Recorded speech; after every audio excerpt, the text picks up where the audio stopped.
My phone rang at 6 in the morning. It was a message from Lucy, my daughter. "Thanks for the money, Mom. Now Richard and I can live the life of our dreams. Don't look for us." My heart stopped for a second. Then it started beating so hard I thought it would burst out of my chest.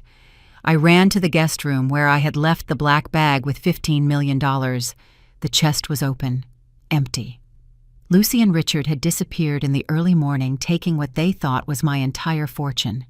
I sat on the edge of the bed holding the phone with trembling hands. I read the message again. 1, 2, 3 times. The words stabbed into my soul like sharp daggers. Don't look for us. As if I were a stranger.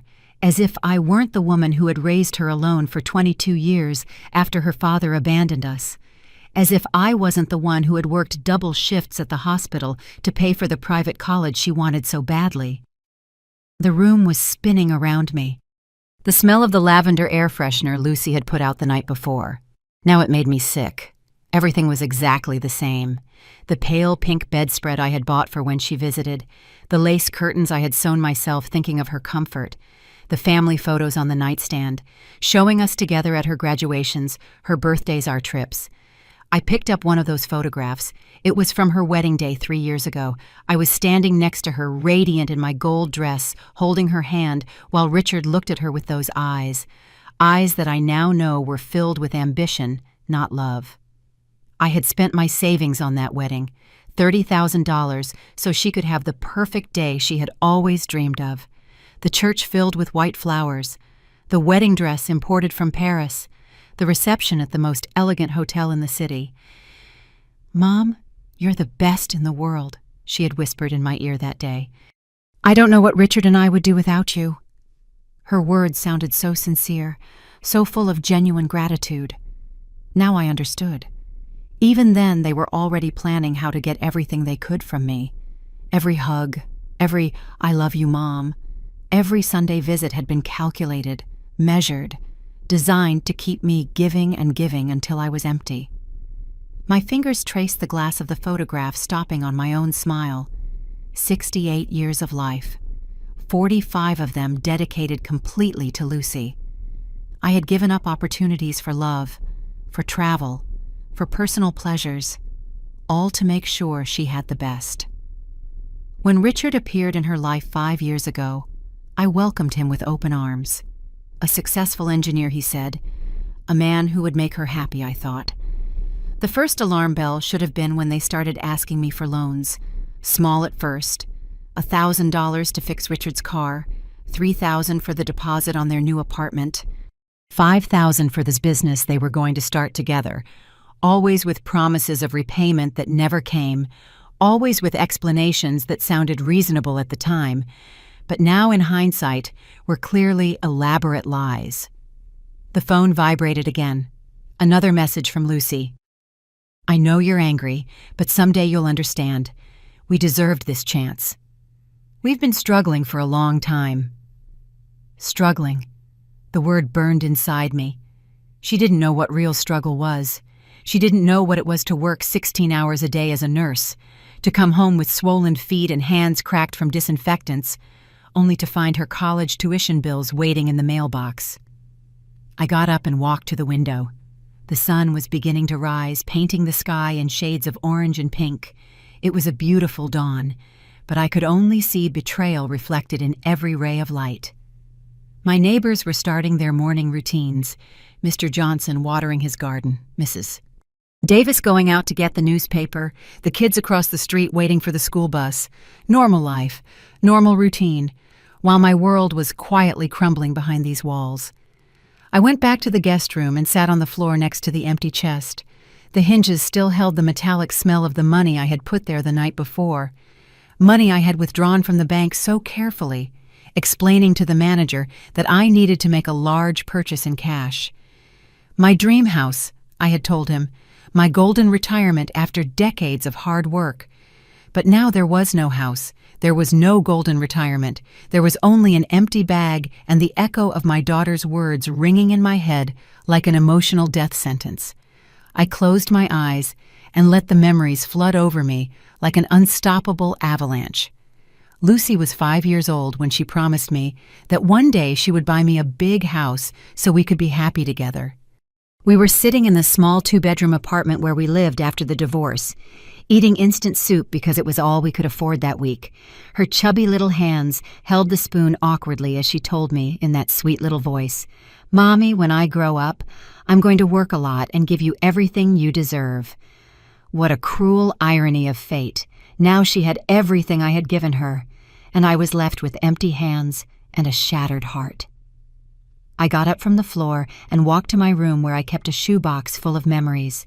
I took it out of the closet carefully, as if it were a sacred treasure, and opened it on the bed. There they were, all the letters Lucy had written to me when she was in college. "Dear Mommy," one of them read, "Thank you for sacrificing so much for me. I know you work extra weekends to pay for my books and my dorm. I promise that when I graduate, all of this will be worth it. Someday, I will pay you back every cent with interest. But most of all, I will give you all the love and gratitude you deserve. You are my hero." My tears fell on the ink, staining the words that had once filled me with hope and pride. I picked up another letter, this one from her senior year. "Mommy, I'm graduating soon. I've been thinking about everything you've done for me. You never took a vacation because you preferred to save for my studies. You never bought new clothes because my education was your priority. When I get my first job as a lawyer, the first thing I'll do is take you to Europe just like you always dreamed." Europe. That promise echoed in my mind like a cruel joke. Instead of taking me to Europe, she had stolen the possibility of any trip, of any dream, of any peaceful future. I kept reading letters, each one more painful than the last. Promises of eternal love, of infinite gratitude, of taking care of me in my old age, just as I had taken care of her in her childhood. I went to the photo album I kept in the living room. Every page was a testament to my unconditional devotion. There was Lucy at 8 years old, smiling with her front teeth missing as she held her academic honor roll certificate. I had worked double shifts for a month to pay for the private math tutoring she needed. On the next page, at 12 years old, posing proudly in her new uniform for the most expensive private school in the city. I had sold my grandmother's jewelry to pay the tuition. At 16, radiant in her red high school graduation dress. That dress had cost me a week's salary, but seeing her happiness had been worth every penny. Or so I thought at the time. At 20, at her college graduation ceremony, hugging me tightly as she whispered. I understood that all my sacrifices finally made sense, but there were more photographs that hurt in a special way, the ones from the last 5 years, since Richard came into our lives. In them, I always appeared smiling, but now I could see something different in my eyes, a subtle sadness, a feeling that something had changed. Richard always seemed to be evaluating me, measuring my financial worth more than my worth as a person. I remembered the first time they asked me to borrow money. Lucy had come alone without Richard, and she had sat on the same sofa where I was now crying. "Mommy, we need help. Richard lost his job and we have debts. We just need $5,000 to get by. I promise we'll pay you back in 3 months. I didn't think twice. She was my daughter, my reason for living. Of course I would help her. 3 months turned into 6, 6 into a year, and a year into never.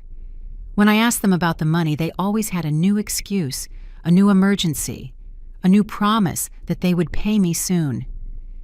Richard's business is about to take off, Lucy would say. We just need a little more time. And I, like the fool I was, kept waiting and kept giving. The second time they asked for $10,000, the third, $15,000. Each loan was bigger than the last, each promise more elaborate, each lie more believable. Until we reached the point where they had practically emptied my life savings from work. But I always had the peace of mind that it was for my daughter, for her happiness, for her future. The phone rang again. This time it was a call, not a message. Lucy's name appeared on the screen. For a moment my heart sped up with the hope that she had changed her mind, that she was calling to apologize, that this was all a horrible nightmare I was about to wake up from. I answered with a broken voice. Lucy. Mommy, I know you're upset, but I need you to understand. Richard and I have been planning this for a long time. We knew you had that money saved for the house, and frankly, we think that at your age, you don't need it as much as we do. We're young. We have dreams, plans. You've already lived your life. Her words pierced me like bullets. You've already lived your life, as if at 68 I was an old piece of furniture that had lost its usefulness, as if my dreams, my plans, my desires didn't matter simply because I had gotten older. Rage began to boil in my stomach, mixing with the pain until it created a toxic brew that burned me from the inside. Lucy, that money was for my house, for my retirement. I worked 40 years to save it. My voice was shaking, but not from sadness, but from a fury that was growing like an out-of-control fire. You're my daughter. I gave you everything, absolutely everything I had. How could you do this to me? Her laugh on the other end of the line was like a slap in the face. Oh, Mommy, always so dramatic. Look, Richard and I are going to use this money to move to Costa Rica. We're going to open a boutique hotel on the beach. It's a smart investment, not like buying a house that will only cost you money. You should be proud that your money is being used for something productive for once. Productive, my money, earned with sweat, tears, and years of my life, was finally productive in the hands of my thieving daughter. And what am I supposed to do now? Where am I going to live when I can no longer pay the rent on this apartment? My voice broke, showing her my vulnerability once again. I don't know, Mommy. I guess you'll have to find a job again, or move into one of those nursing homes. Richard says there are some really good cheap ones on the outskirts of the city. It will be good for you to socialize with people your age. Her tone was casual, as if she were talking about the weather, not about destroying her own mother's life. I hung up the phone, my hands shaking with anger. I stood in the middle of the living room, breathing heavily, feeling the reality of the situation settle in my mind like wet cement. My daughter had not only robbed me, she had planned my destruction with a coldness that chilled my blood. And worst of all, she justified it as if it were a favor they were doing for me. I walked to my desk and pulled out the folder where I kept all the receipts and proof of the loans I had given them over the years. I spread them out on the dining room table like a detective building a case. 5,000 here, 10,000 there, 15,000 for Richard's medical emergency that turned out to be a lie, 20,000 for the business that never existed. Each paper was a knife in my back, tangible proof of how I had been systematically scammed by my own blood. In total, over the last 5 years, I had given them more than $200,000, money I had saved penny by penny, working extra shifts, denying myself small pleasures, living on the bare minimum to make sure my daughter was happy. I picked up my phone and dialed my bank's number. I needed to know exactly how much I had left, what my options were, how I could survive without the $15 million I had lost. Well, what they thought I had lost, because there was the detail that Lucy and Richard didn't know, the secret that made me smile despite the pain. The money they had taken was not real. The night before, while I was putting the bag in Lucy's chest, I had a strange premonition. Something in the way Richard had looked at me, something in the questions he had asked about the money, had set off an alarm in my maternal instinct. So at the last moment, I had swapped the real bills for prop money that I had bought years ago for a church play. 15 million in perfectly convincing fake bills had left my house in that black bag. Meanwhile, the real money was safe in a bank vault waiting patiently for me. Lucy and Richard had stolen painted paper, and it would probably take them days or even weeks to find out, especially if they were in the middle of their trip to Costa Rica. But I couldn't laugh yet. The pain of the betrayal was real, even if the theft was fake. My daughter had shown her true colors. She had revealed that she was capable of destroying her own mother without the slightest remorse. That wound would never heal, no matter how much money I had in the bank. I poured myself a cup of chamomile tea and sat in front of the window. The neighbors continued their normal routines, oblivious to the drama unfolding in my house. Mrs. Davis was pruning her roses, Mr. Johnson was washing his car, The children were playing in the street. Simple life, honest life, a life without betrayal or lies. For the first time in years, maybe in decades, I began to think about myself. What did I want to do with the rest of my life? Who was Beatrice beyond being Lucy's mother? I had spent so much time defining myself through my daughter that I had forgotten I had my own identity, my own dreams, my own life to live. The phone rang again. This time it was an unknown number, I hesitated before answering, but I finally did. Beatrice. The voice was young female, familiar but different. It's Emily, your neighbor Linda's daughter. I heard very loud voices this morning and wanted to make sure you were okay. Emily was 20 years old and studying psychology at the university. I had watched her grow up since she was a little girl, always polite, always worried about others. Her mother Linda and I had been neighbors for 15 years, and Emily had been like a second granddaughter to me, especially after Lucy got married and the visits became less frequent and more self-serving. I'm fine, Emily. Thank you for asking. I tried to make my voice sound normal, but the tears were still fresh on my cheeks. I just had a little family argument. Nothing serious. Lying had become so natural when it came to protecting Lucy's image that the words came out automatically. Beatrice, don't lie to me. I've known you since I was little, and I know when something is killing you inside. Her voice was soft, but firm. I saw Lucy and Richard leave very early with suitcases and a large bag. Afterwards, I heard screaming and crying coming from your house. What really happened? The genuine concern in her voice broke me. It had been so long since someone cared about me without wanting something in return that I started to cry again. Emily, I think I need to talk to someone. Could you come over? Is your mom home? Mom went shopping, but I'm here. I'll be right over in 5 minutes. She hung up before I could protest. 5 minutes later, I heard her soft knock on the door. When I opened it, Emily looked at me with those brown eyes full of compassion that reminded me what it felt like to be seen as a human being, not as a source of money. She sat with me on the sofa and waited patiently while I gathered the courage to tell her the whole story. I told her about the years of sacrifice, the loans that were never repaid, the money they thought they had stolen. Lucy's cruel words on the phone. Emily listened without judging, occasionally taking my hand to give me strength. Beatrice, what they did to you is not okay. That's not love. It's abuse. Her words were like a ray of light in the darkness of my confusion. A daughter who truly loves you would never steal from you like that, would never talk to you that way. The fact that you're her mother doesn't give them the right to treat you like their personal property. But she's my daughter, Emily. I love her more than my own life. Everything I did was for her happiness. The words came out choked between sobs. Maybe I have to accept that I've served my purpose as a mother, and now I have to step aside so she can be happy. Emily stood up from the sofa abruptly. No, that's exactly what they want you to think. Beatrice, you are an incredible woman.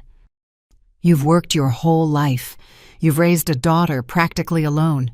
You've been a nurse for decades, saving lives. Your value doesn't end just because your daughter decides to be an ungrateful brat. Her words hit me like an awakening. It had been so long since anyone had seen me as Beatrice the nurse, Beatrice the strong woman, Beatrice the survivor. I was only seen as Beatrice the mother, Beatrice the provider, Beatrice the one who always says yes. But what do I do now? I can't pretend this never happened. First, you need to protect yourself. Do they have access to your bank accounts? Do they know your passwords? Can they keep stealing from you? Emily had completely switched from a compassionate young woman to a determined strategist. Second, you need to decide if you are going to let this continue, or if you are going to take control of your own life. The word control echoed in my mind. When was the last time I had control over anything in my life? Everything revolved around what Lucy needed, what Lucy wanted, what would make Lucy happy. Even my financial decisions were based on making sure she would be comfortable in the future. Emily, there's something I haven't told you. I explained about the fake money, about my last-minute gut feeling, about how the real money was safe in the bank. Her eyes lit up with a mixture of admiration and surprise. "Beatrice, you are incredible. Your instinct saved you from total ruin. But the emotional damage is already done. My daughter betrayed me. She talked to me like I was trash. She planned to rob me with a coldness that scares me." I broke down again, but this time the tears were mixed with something different. It wasn't just pain anymore. It was also anger, a clean, justified anger that was starting to grow in my chest. "Beatrice, do you know what this means? It means you have the power. And they think they stole everything from you, that they left you helpless. But you are in control of the situation. You can decide what to do with that information." Emily leaned towards me, her eyes shining with determination. "You can continue to be the victim, or you can become the woman who makes the decisions." Her words ignited something inside me that had been dormant for too long. Power, control, decisions, concepts I had forgotten belonged to me. But what can I do? They're my family. I can't just cut them out of my life. "Why not? They clearly cut you out of theirs. They told you not to look for them, that you've already lived your life, that you're a burden. Why do you have to follow the rules of unconditional love when they don't?" Emily was right, but admitting it meant accepting a reality that terrified me. I stayed silent for several minutes, digesting Emily's words. For the first time in years, someone was giving me permission to put my own needs first. The idea scared me and excited me at the same time. "Emily, I'm scared. If I cut ties with Lucy, I'll be completely alone. She's the only family I have left." "Beatrice, you are already alone. The difference is that right now you are alone and being abused, manipulated, and stolen from. If you cut those toxic ties, you will be alone, but free." Emily took my hands in hers. "Besides, you're not as alone as you think. You have neighbors who appreciate you. You have a lifetime of experience. You have resources they don't know exist." She was right. For years I had been so focused on Lucy that I had neglected other relationships, other possibilities for human connection. Linda had always been kind to me. Mr. Johnson waved to me every morning. Mrs. Davis brought me vegetables from her garden. There was a community around me that I had completely ignored. "I need time to think." I got up from the sofa and walked to the kitchen to make another tea. Emily followed me, clearly determined not to leave me alone at this crucial moment. "You know what hurts the most? It's not just that they stole from me. It's that they lied to me for so long. Every 'I love you, Mom,' every hug, every Sunday visit was fake. Or maybe not all of it was fake. Maybe Lucy did love you, but Richard corrupted her. Maybe she's just as manipulated as you were." Emily leaned against the kitchen door frame.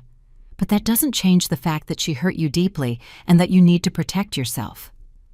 The kettle whistled, and I poured the hot water over the tea bag. The familiar aroma calmed me a little. "Emily, if you were me, what would you do?" It was a dangerous question, because I knew her answer could change the course of my life forever. If I were you, I would take control of the situation. I would let them find out for themselves that the money is fake. I would let them get to Costa Rica, make their plans, maybe even spend real money on the trip, only to discover that it was all an illusion. Her eyes sparkled with a poetic justice that I found strangely appealing. "That would be cruel," I protested weakly, but a part of me was already savoring the idea. They're far from home, in a foreign country.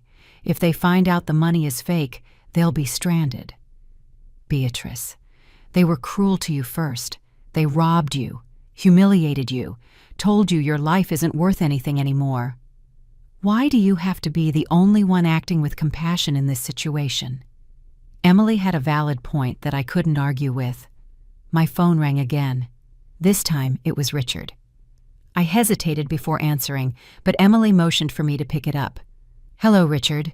My voice sounded colder than I had intended. "Beatrice, I know you're probably upset, but I wanted to explain why we did what we did.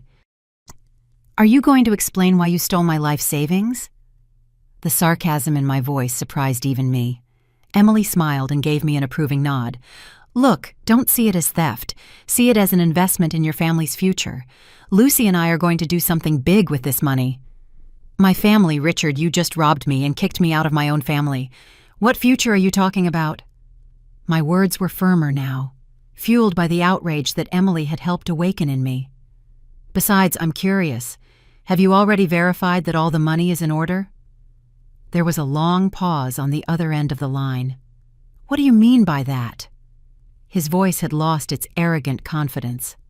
Oh, nothing important. I was just wondering if you'd had time to count it all, to verify that the bills are in good condition. Beatrice, don't play games with me. Is there something we need to know about that money? Now he sounded worried, almost paranoid. The seed of doubt had been planted. Richard, son, you were the one who decided to steal the money without asking me. Now you have to live with the consequences of your decisions. I hung up the phone with a smile I hadn't felt in years. Emily clapped softly. That was perfect. You're going to drive them crazy with worry. It was true. He would probably spend the next few hours obsessively checking every bill, looking for any sign that something was wrong. Emily, I feel different, like I've woken up from a very long dream. It was true. For the first time in decades, I felt like I had some control over my own life. It's liberating, isn't it? Realizing that you don't have to be the victim in your own story. We walked back to the living room, and I sat in front of the mirror that hung over the fireplace. The woman looking back at me had eyes red from crying. But there was also something new in her expression. Determination, strength, a spark that had been extinguished for too long. Emily, you know what, I'm going to do something I should have done years ago. I got up and went to my desk where I kept my checkbook. I'm going to cancel all the additional credit cards I gave to Lucy and Richard. I'm going to change all my account passwords. I'm going to take total control of my finances. Excellent. And what else? Emily was clearly excited to see me take action. I'm going to live my life. I'm going to use my money for myself. I'm going to travel. I'm going to buy myself nice clothes. I'm going to eat in elegant restaurants. I'm going to do all the things I didn't do because I was saving for Lucy's future. For the first time all day, I felt completely clear-headed and focused. My daughter's betrayal had been painful, but it had also been an involuntary gift. It had freed me from an emotional prison I had been living in without even realizing it. I spent the rest of the morning making phone calls I should have made years ago. First, I called the bank and canceled all the additional cards Lucy and Richard had. The representative asked me if I had been a victim of fraud, and for the first time in my life, I answered with complete honesty. Yes, I was scammed by my own family. Then I changed all my online account passwords. From the bank to the social media I rarely used. Each new password was like closing a door I had left open for too long. Emily stayed with me through the whole process, making lunch and making sure I didn't lose the momentum of self-protection I had found. Beatrice, are you hungry? I made some sandwiches. Emily appeared in the doorway of my makeshift office with a plate in her hands. I haven't eaten anything since yesterday.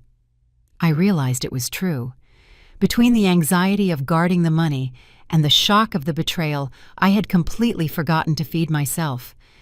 We sat down to eat at the dining room table, where all the receipts for the unpaid loans were still spread out. Emily looked at them closely. Beatrice, this is evidence of a pattern of financial abuse.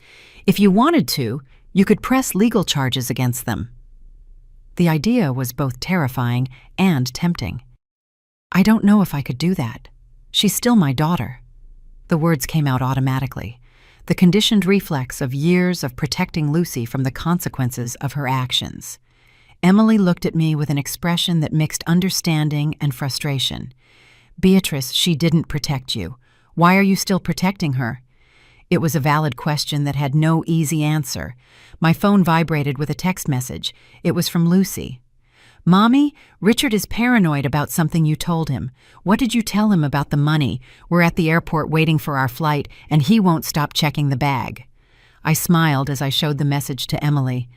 "They're going crazy." Emily laughed. "Perfect. Let them suffer a little. They deserve it after everything they put you through." I didn't reply to the message. For the first time in my life, I let Lucy wait. Let her worry. Let her feel the anxiety of uncertainty. An hour later, another message arrived. "Mommy, please answer me. Is there something wrong with the money? Richard says some of the bills feel weird." This time I replied, "Lucy, you decided to rob me and leave without explanation. Now you have to live with the consequences of your decisions. Have a nice trip." The phone didn't take long to ring. It was Lucy, clearly desperate. I decided to answer, but this time with Emily listening to give me moral support. "Mommy, what's going on? Why are you talking like this? Is there something we need to know about that money?" "Lucy, my love, you were the one who decided I had already lived my life, that I didn't deserve explanations, that I should just accept you robbing me and abandoning me." My voice was calm, controlled, very different from the broken woman from that morning.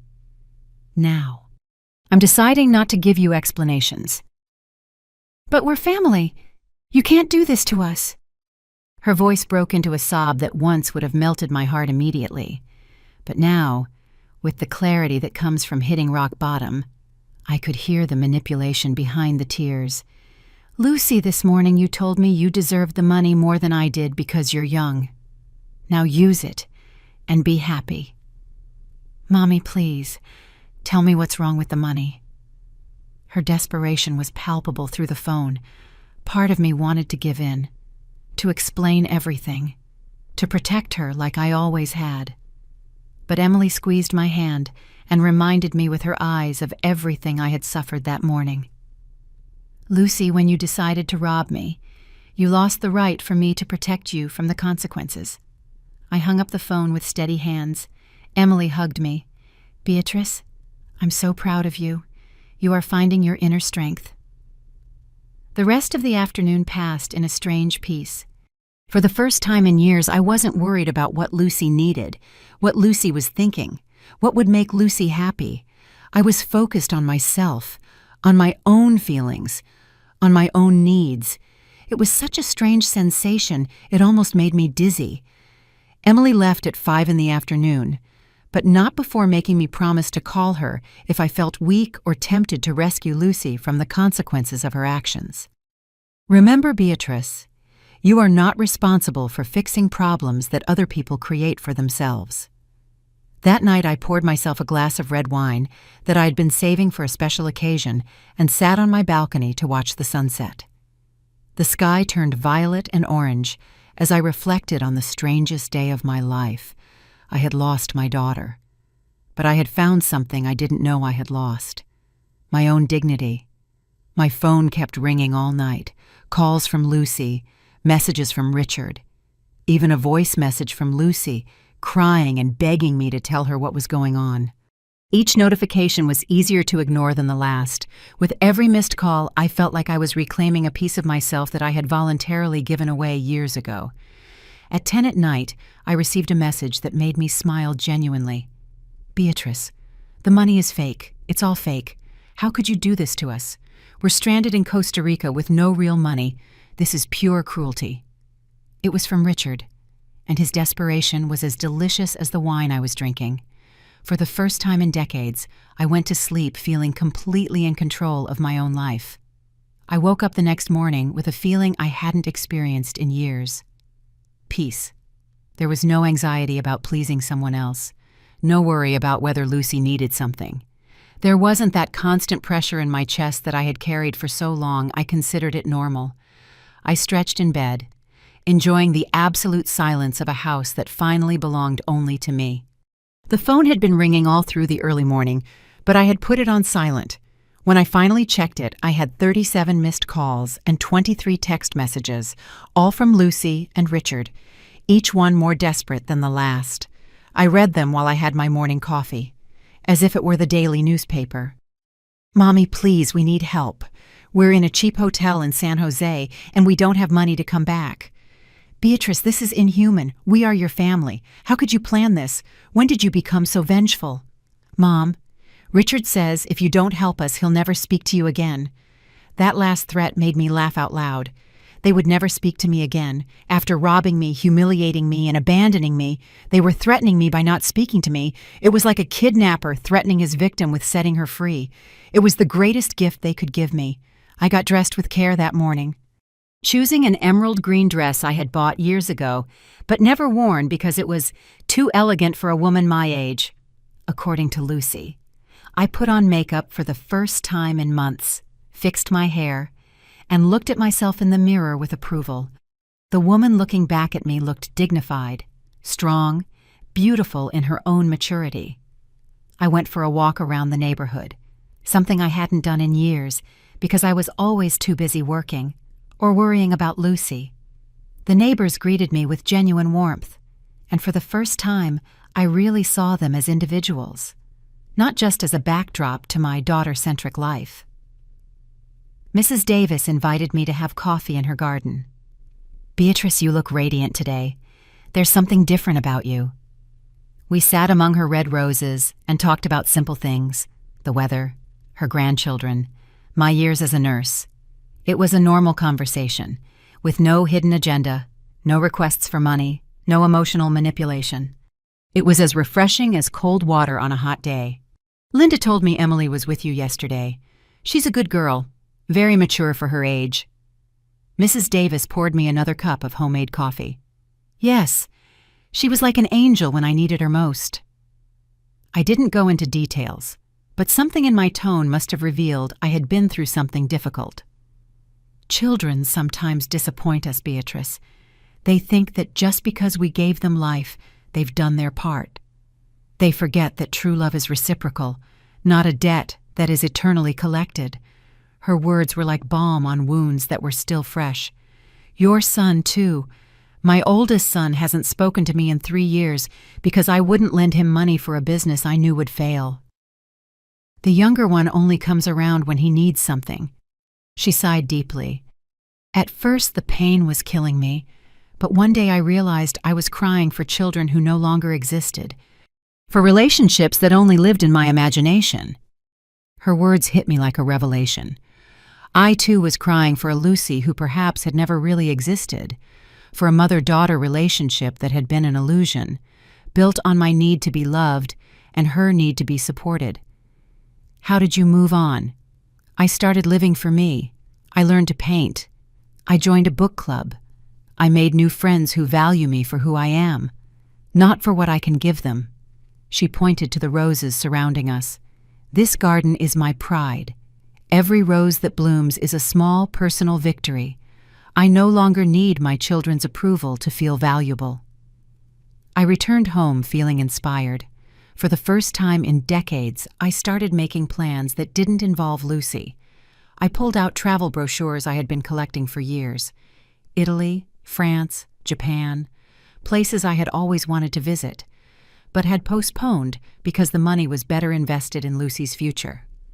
My phone rang again. This time it was Emily. Beatrice, how are you feeling today? Her voice conveyed genuine concern. I feel free. It's a strange word to describe how I feel, but it's the most accurate. I'm so glad to hear that. Have you heard anything else from them? Lots of desperate messages. They're stranded in Costa Rica with no real money.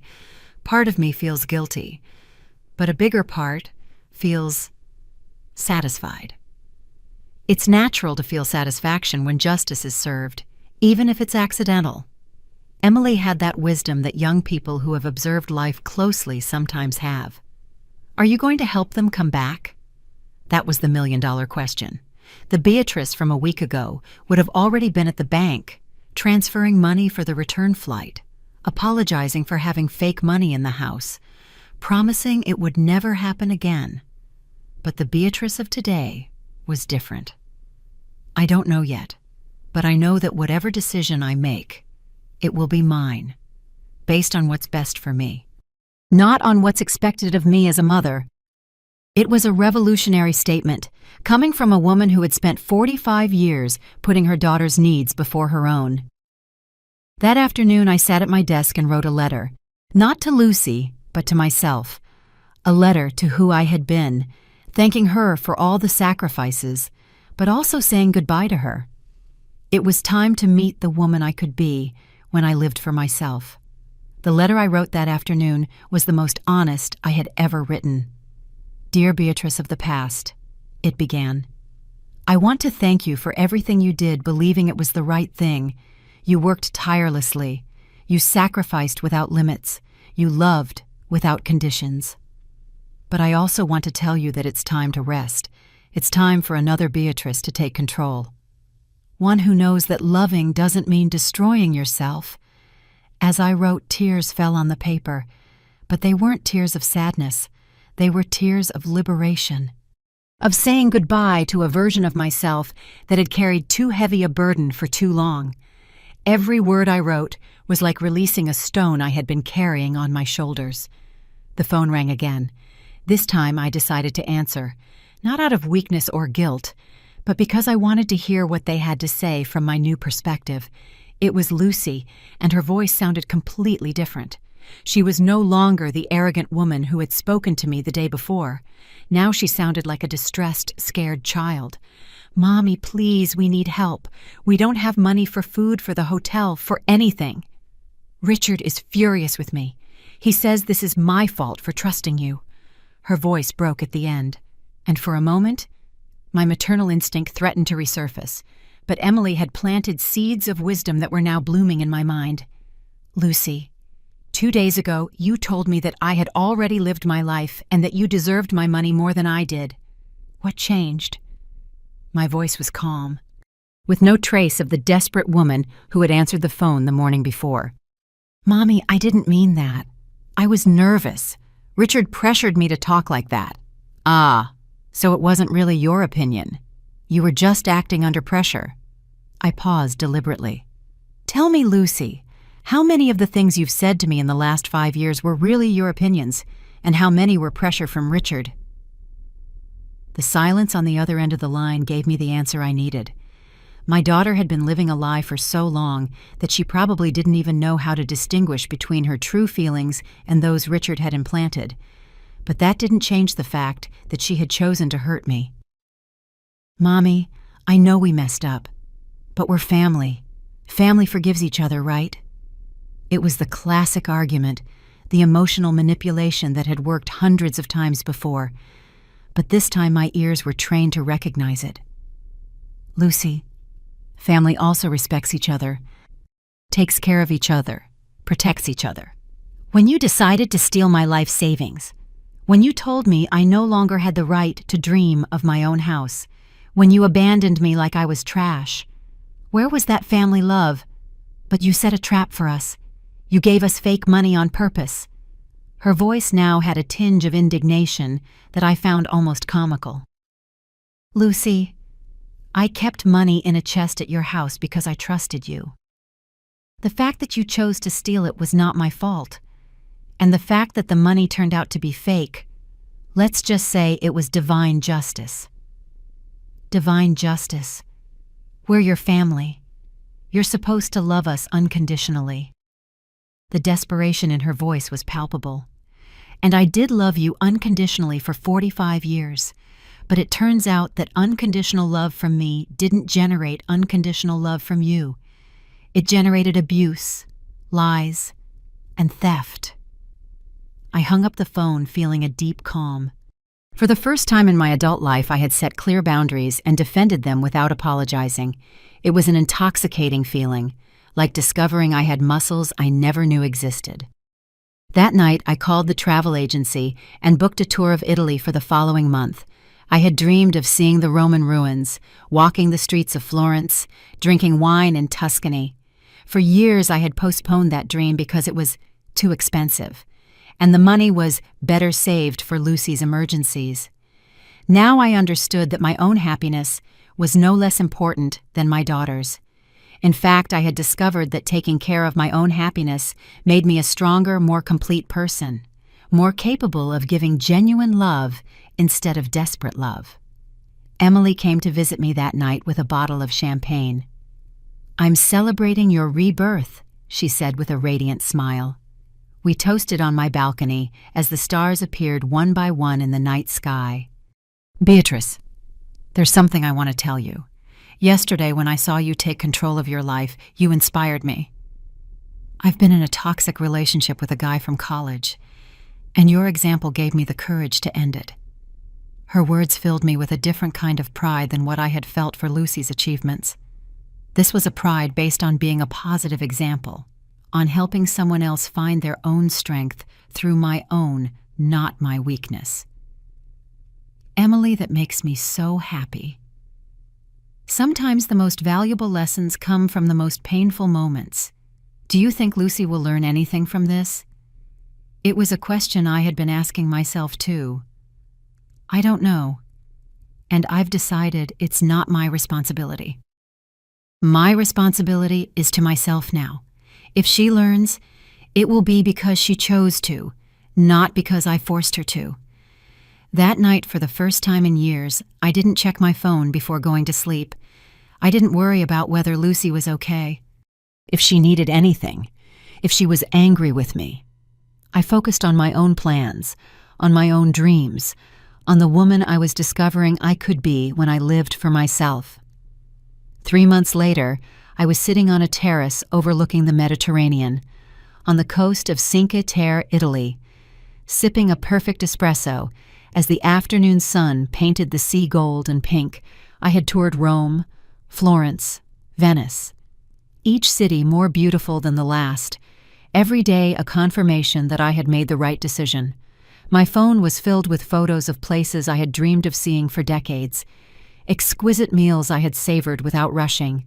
Moments of absolute peace I had learned to value.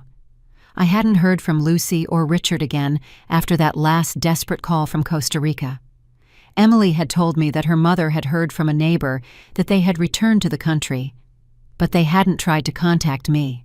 It was as if they had finally accepted that the well had run dry, that the woman who for years had been their inexhaustible source of resources no longer existed. At first, the first few days of silence had been difficult. 45 years of constant worry don't just disappear overnight. I would wake up thinking about calling her, compulsively checking my phone for messages, feeling a strange anxiety from not knowing if she was okay. But little by little, that anxiety transformed into something completely different: freedom. The woman now sipping espresso in Italy had even learned to wake up each morning asking herself what would make her happy that day, not what she would need to do to keep the peace with other people. I had discovered that I had my own opinions about art, about food, about politics, opinions I had kept silent for years because I didn't want to create conflict with Lucy and Richard. At the Uffizi Museum in Florence, I had stood for a full hour contemplating Botticelli's The Birth of Venus, feeling a deep connection with that goddess emerging from the sea, reborn, complete, and beautiful. For the first time, I understood that I was also being reborn, emerging from the murky waters of a toxic relationship to discover my own inner beauty. The tour had ended the week before, but I had decided to extend my stay, not because I didn't want to go home, but because for the first time in my life, I could make decisions based solely on my own desires. I had the money, I had the health, I had the freedom. Why not enjoy it? My phone vibrated with a message from Emily. "Beatrice, how is your Italian adventure? We miss you around here, but I'm so happy to know you're living your best life." I had been sending her photos and updates throughout the trip. She had become something I never thought I'd have, a genuine friendship based on mutual affection, not family obligation. I replied with a photo of the sunset I was watching. "Emily dear, every day here teaches me something new about myself. Today I learned that I like red wine more than white, that I can walk 5 kilometers without getting tired, and that I'm braver than I thought. I'll be back next week, but I'm already planning the next trip." It was true. I had brochures for Japan waiting for me at the hotel, plans for a cruise through the Norwegian fjords, a list of destinations I had been writing during quiet nights in foreign cities. For the first time in my life, the future excited me instead of scaring me. The waiter approached to ask if I wanted anything else. In my basic Italian, which I had been practicing during the trip, I asked for the check. I had learned a few essential phrases, and every time I managed to communicate in another language, I felt a small personal victory. Beatrice the nurse was becoming Beatrice the traveler, Beatrice the adventurer, Beatrice the woman who lived for herself. As I walked back to my hotel through the cobblestone streets, I thought about the letter I had written months ago to my past self. It was time to write another letter, this time to my future self. Dear Beatrice of tomorrow, I began mentally drafting. I hope you always remember that you deserve love, respect, and happiness. I hope you never again confuse being needed with being loved.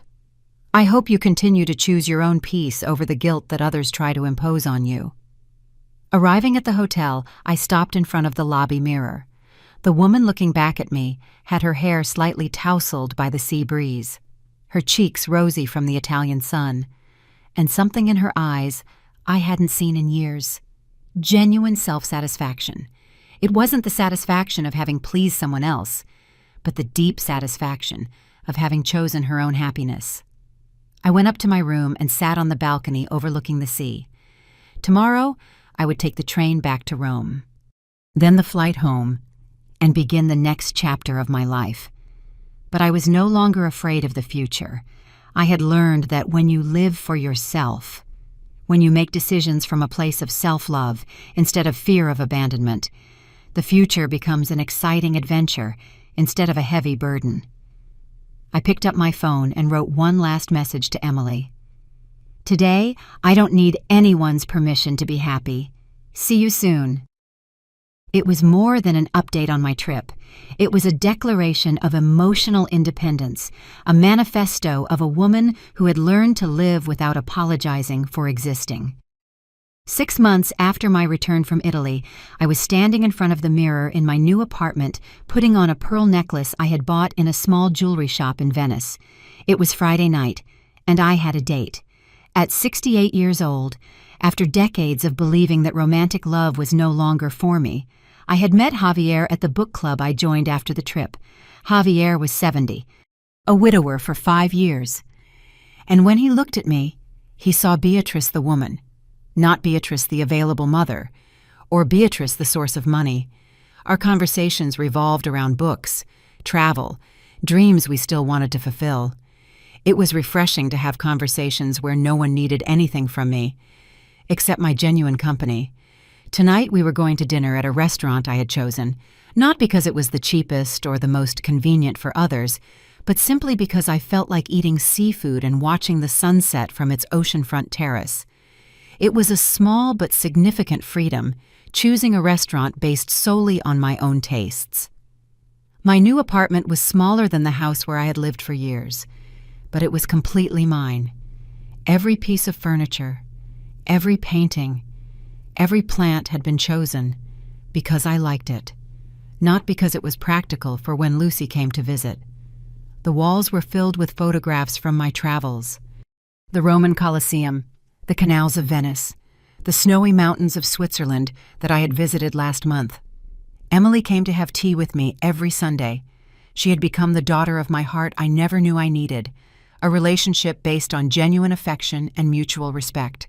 She told me about her psychology studies, her plans to specialize in family therapy, and I told her about my adventures and the books I was reading. It was a balanced relationship where we both gave and received equally. Beatrice, every time I see you, you look more radiant, Emily had told me the previous week. It's like you've found an inner fountain of youth. She was right.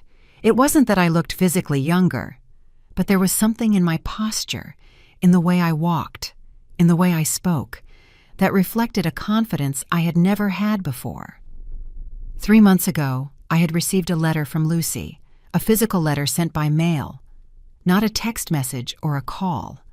In it, she apologized for everything that had happened, explained that she had ended her relationship with Richard after realizing how he had manipulated her, and asked for a chance to rebuild our relationship. The letter sounded sincere, vulnerable, very different from the arrogant woman who had robbed and abandoned me, but this new Beatrice had learned to distinguish between genuine remorse and sophisticated emotional manipulation. I didn't answer the letter immediately. Instead, I showed it to Emily and my therapist. Yes, I had started therapy to process 40 years of codependency, and they both helped me analyze not only the words, but the intentions behind them. After much reflection, I had replied with a short but clear letter. Lucy, I appreciate your apology, and I am glad to know you have left a toxic relationship. However, I need more time to heal before considering rebuilding our relationship. If your repentance is genuine, you will understand that forgiveness is a process that cannot be rushed. I wish you the best in your new life. I hadn't heard from her since then, and that gave me peace.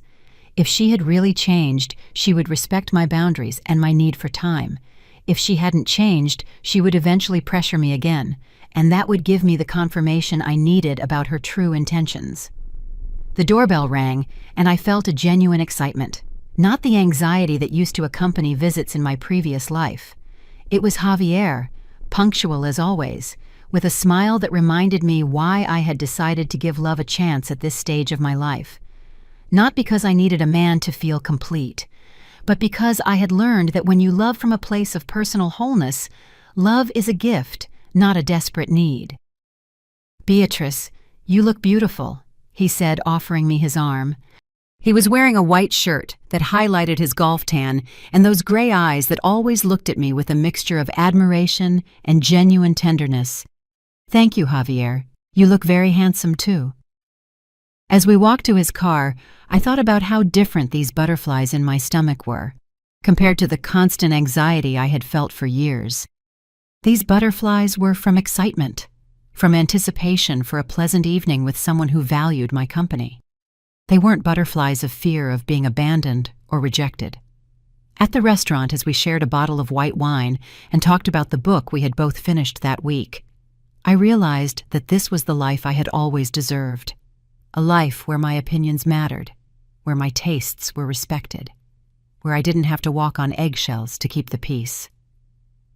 Beatrice, there's something I've wanted to tell you, Javier said, as the sun set in front of us, painting the sky in colors that reminded me of my sunsets in Italy. These months with you have been the happiest I've had in years. Not because you complete me. We are both complete on our own, but because we choose to share our complete lives. His words went straight to my heart.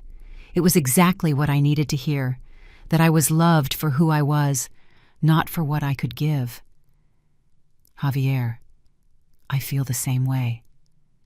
With you, I've learned that true love doesn't hurt.